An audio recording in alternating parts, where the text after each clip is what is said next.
So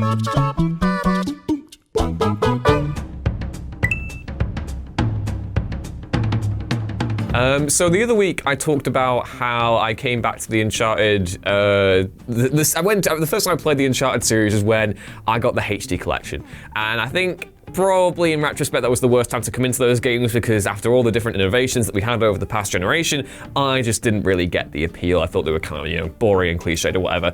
The same kind of thing happened to me with Metal Gear Solid. My main go-to stealth series when I was younger was Splinter Cell. And I absolutely adore Splinter Cell. I think of all the stealth games that you can get, it's the one that I really liked the most because you had proper agency over how Sam Fisher would do whatever. He could put his legs in and vault things and then hang upside down, and then you'd have Michael Ironside going, I can't do a Michael Ironside voice, I'm not that masculine, but I loved Splinter Cell. So when everyone was like, oh, you should play Metal Gear Solid because it has all the cool stealth stuff, and it's basically like that, but the story's now philosophical, and it's so genius, and you should play it, and it's great. And you know what? I went through the HD collection, and I played Snake Eater, I played Peace Walker, and I played, I think the other one that was in the collection might have been Sons of Liberty, I can't remember. I played through them all, and the thing that got me with Snake Eater, even though it was my favorite of the bunch, and I really enjoyed the story, and I thought it was quite fun, is that it plays like ass. It just handles like ass. It's just, you're literally just there D-padding around, and then Snake's like, I've got this revolutionary new camo thing. It's like, you're just changing clothes in the middle of the bloody, Russian Arctic? What are you doing? You're just vaulting around and, scaling a wall, and all of a sudden you're now wearing a brick camouflage. I can't even talk anymore. I've just found the game, really, really dull and boring to play. Trying to line up a bloody headshot, I was just there but then I'd miss, and because it was just so bad to play, I didn't enjoy playing it at all. Even the boss fights I thought were really dull. Oh yeah. Yeah, no, I genuinely thought that I could get around some of them, but I couldn't get around how the mechanics of it all was. When it's I'd just run around for a little bit, and then I'd either just free aim, just or I'd have to line it up, and I'd be and it was really bad. You had support from Scott I know. until you said the boss. I know. On the D-pad. Right. The whole thing is, I think some of the boss fights are actually really clever. I just find that the whole, especially at the end, the old sniper blow, I really enjoy that fight because it's a whole kind of game of cat and mouse, and not until Phantom Pain came around where I felt as though we really had a good sniper boss battle in a video game, and I really enjoyed that. But all the others, I'm just kind of move to the left. Crouch, press down the D-pad and go, no, it's not for me. But clearly the best stealth game of all time, right? An amazing video game that is terrible to play is PlayerUnknown Battlegrounds. Yeah. It is great to play. It is really good. I love the whole aspect of it. I was really into it when it came out in early access ages ago. I especially loved going up to Georgia Pole and looting that big block of flats and no one being around for 10 minutes and then you have to run to the center, and yeah, it was just great fun. But the one issue that really got with me, with Battle Royale games especially PlayerUnknown Battlegrounds, was the fact that you loot up for about 10-15 minutes and then you run to the center, and then while you're trying to avoid the blue zone, you just get shot from 10 miles away and you don't know which direction they're in because there's no markers to say, oh, they're in that direction and stuff like that. And it's just annoying and having to just do it all over again and die and keep doing it over and over again, and it just got stale and just got boring, and eventually you'd get into the last 5 or so and then somehow you die from, I don't know, some random thing, probably because I was really bad at the game.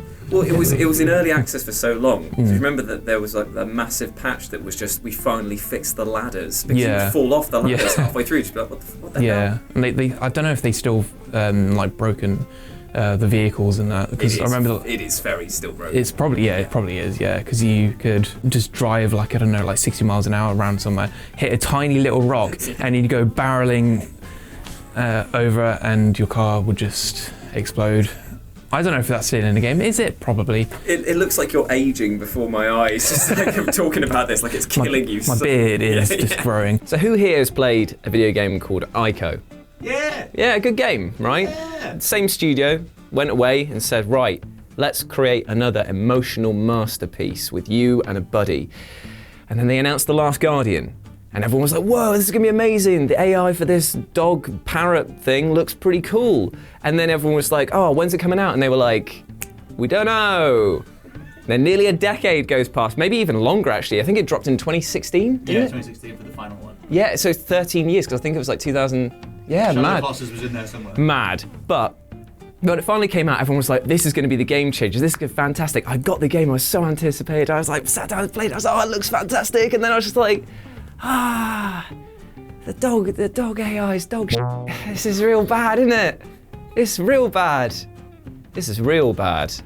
This is real bad. Because basically, the entirety of the game revolves around puzzle solving through use of barrels. You throw barrels to your dog and it eats them, and then it does stuff for you. It's like a... How much your pet? Yeah. And it's so annoying because the AI has got really bad collision. So half of the time you'll be like, oh, cool, I'll jump on his back and he'll carry me up this thing or throw me up in the air and I'm meant to grab onto something.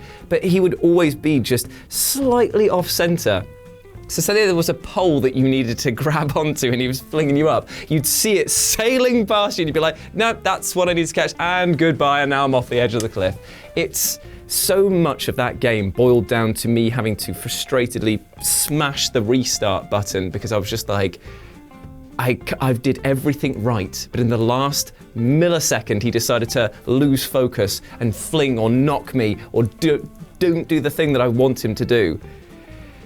So yeah, The Last Guardian was a great story, and I did care for the creature Trico towards the end, but getting through that game was an absolute slog, and I would never ever go back and play it again, which sucks. What amazing game plays terribly? I'll tell you that in a minute, Jules Gill. First off, The Last Guardian, very, very good game. It's not. No, it is. It's good. It's not. Why? It is because it's Why got didn't you say something when it was my turn? Because it's got the best representation of animal AI that's ever been in a game. If you're a cat person, you appreciate. It is true. Red Dead Redemption 2. But no, it's not the same thing. Bollocks. Horse bollocks. Yeah. If in Last Guardian, if you're a cat person, you appreciate that it's the little victories, and you got to sort of teach it and nurture it, and over time it'll get better and become more loyal. If you're a dog person, you expect everything to be up front, and it doesn't work. It works because it's a cat thing. It's a little. They choose it to look like a dog. Then it looks like a cat, Jules. It's kind of like a mix of everything, to be honest. But either way, I like The Last Guardian. That's my first thing to say to you. You wound me up now. Good. That's what you wanted. Let's keep going with winding him up. Let's crank another dial because Bioshock plays like piss as well. Right. What? I can't even defend that. I know. I was going to posit to you, right? If Bioshock, and I know that everyone loves Bioshock, and I wanted to, I think the combat's meaty enough in terms of the way that weapons feel and shotguns and everything, and the plasmids and stuff. But I hate fighting the big daddies. Good lord, that game needs a dodge button because you just bounce off everything. It sucks. And then around every other corner, oh, it's a turret, it's a sentry, it's a random thing that you're not spec towards. That's not even my main point. I just think that if that game was a Gone Home style walking sim, it would be perfect. Do you want me to sit on his lap? So I'm gonna, edit all of the text in for this? Because, right, we're going to have a little quick chat. Good. Right. I'm angry now because, yeah, the big daddy fights, it does need a dodge. But just plan better. Plan your plans. No, because get your traps down. This is like Santa arguing with the kid that wants the special bike. Yeah, where is my mountain You've not bike? been good enough, Jules. No, I think that because the dodge button would solve everything. What do you mean spec bear? All you do is bounce off them. No, just lay your traps down, Bear. Fight the big daddy on your terms, not just go up to him and just be like, all right, What mate. traps? There's the levels are linear. Bolt traps. Bolt traps? The bolt traps. Then you've got the hack in the turrets as well. That's not You're just viable. playing the game wrong. I'm not playing it wrong. Look, Last Guardian sucks as well. Last Guardian does not suck. My actual thing I was going to do before big man sat on me was was Pokemon Sword and Shield, because that game has had exactly the same gameplay for 23 years. Oh my god, they modernized everything else. Oh, you can do raid battles now, and we've got 900 Pokemon, and we're we've got kind of open world elements and all this different stuff. But it's the exact same and I love turn-based gameplay, but it's the same sluggish, you're evolving something or teaching it a new move, and it's 1, 2, 3, poof, it learnt the new move. All that same crap from the 90s that we put up with for two and a half decades at this point. I put that game down because it was so sluggish and slow and unrewarding overall because of how much those things got in the way of everything that should be amazing about Pokemon. Go play Pokemon Go instead. It's phenomenal. There's an armored Mewtwo up the road. Do you want to go and... He won't go with me to get the armored Mewtwo. Let the world know. Yeah, sit on that.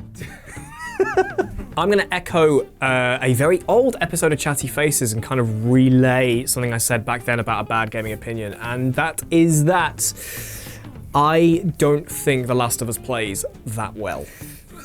Yes, it is one of the best games ever made. I cannot dispute that, and I love it to bits, but I don't think it plays well, and it's one of the things that's making me not want to go back to it before The Last of Us 2 comes out. I think, yeah, the characters, the world, the exploration, I absolutely adored that, but anytime a combat encounter came along, I was like, right, this is where I'm gonna be less interested, because I hit a point when I just put The Last of Us down and I didn't come back to it for ages. And it was the point when you're going through the graveyard, like towards the beginning, and there's like a handful of clickers around. Anytime I walk into a room and I see a bunch of clickers, and I'm just like, oh, for goodness sake, I want to do this. I've got like 3 bullets. I've got nothing to make bombs. And it's like, how the hell am I meant to get through this? And it became a real slog. And in other titles, other survival horror titles, something like Resident Evil 2 Remake, anytime a combat encounter came up, I was like, yes, let's do this. Yes, I've got still not masses of ammo, but I feel like I'm more equipped and it feels more feasible to get past these combat encounters. And that's one of the reasons why I don't look at The Last of Us as combat, not the game, the combat itself as being something that I'm not too happy about. And I'm excited for Last of Us Part 2. Do not get me wrong, I am very, very excited for that. But to not unfold the developers, but to get myself through the game, I will be playing it on the easiest difficulty so that the combat doesn't become something I detest. And, you know, it opens up the should we be good at games debate, because maybe I'm just crap at Last of Us, which I probably am. In fact, I definitely am. The thing is, I've seen you play games like Zombies and you're headshotting everything. Why are you struggling with this one? I think it's just how I've personally clicked with the combats. That's kind of what I want to say. Like, it's not that the game is outright bad, it's just my perception of the combat isn't great. Hence why, like I said, I'm going to play through The Last of Us Part 2 as a, like, you know, the film game, the cinematic experience, so that, like, I can just shoot a clicker once and it's dead. Even if I shoot it in the ankle, it's dead. That's what I want. I want to be able to go through that story and not manage to piss myself off by trying to be a better gamer and play through on a harder difficulty and just get f***ed off with the combat. It's so absolutely fine. Rich Hudson, Last of Us. What a quote. Hey everyone, thank you so much for watching. Now, if you want more chatty faces, why not watch through the rest of our playlist? But I just want to say a big thank you to the brilliant channel sponsors for voting on this week's chatty question. And if you want to join the vote, then why not consider hitting the join button and becoming a sponsor today? And we will see you next week. Bye!